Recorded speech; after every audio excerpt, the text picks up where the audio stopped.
ടെഹ്റാനിലെ ആണവ പദ്ധതിയുടെ കേന്ദ്രബിന്ദുവായി വിശ്വസിക്കപ്പെടുന്നതും മലയുടെ ആഴത്തിൽ കൊത്തിയെടുത്തതുമായ ഫോർഡോ ഇന്ധന സമ്പുഷ്ടീകരണ പ്ലാന്റിനെ നശിപ്പിക്കാൻ കഴിവുള്ള ഒരേയൊരു ആയുധം യുഎസിന്റെ 30,000 പൗണ്ട് ഭാരമുള്ള ബങ്കർ ബസ്റ്റർ ബോംബാണെന്ന് ഉദ്യോഗസ്ഥരും വിദഗ്ധരും അഭിപ്രായപ്പെടുന്നു.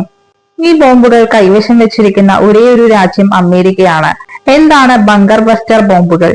പരമ്പരാഗത ബോംബുകൾക്ക് എത്താൻ കഴിയാത്ത ഭൂമിക്കടിയിൽ സ്ഥിതി ചെയ്യുന്ന ലക്ഷ്യങ്ങളെ നശിപ്പിക്കാൻ രൂപകൽപ്പന ചെയ്ത ബോംബുകളെ പൊതുവായി വിളിക്കുന്ന പദമാണ് ബങ്കർ ബസ്റ്റർ.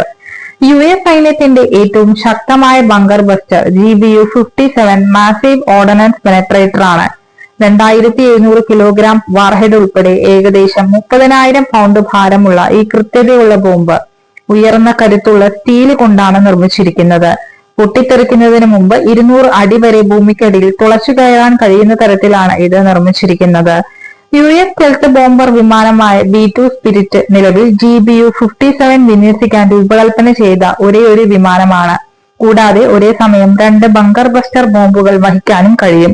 ഒരേ വിമാനമോ നിരവധി വിമാനമോ ഉപയോഗിച്ച് ഒന്നിലധികം ബോംബുകൾ തുടർച്ചയായി വർഷിക്കാൻ കഴിയുമെന്ന് യുഎസ് വ്യോമസേന പറയുന്നു.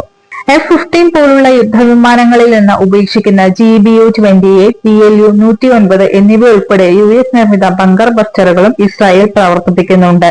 എന്നിരുന്നാലും ഈ ആയുധങ്ങൾക്ക് വളരെ ആഴം കുറഞ്ഞ പ്രഹരശേഷിയാണുള്ളത്. കൂടാതെ ഇറാന്റെ ഫോർഡോ ആണവ കേന്ദ്രം പോലുള്ള കോട്ടകളുടെ അങ്ങേയറ്റത്ത് ആഴങ്ങളിലെത്താൻ അവയ്ക്ക് കഴിയില്ല.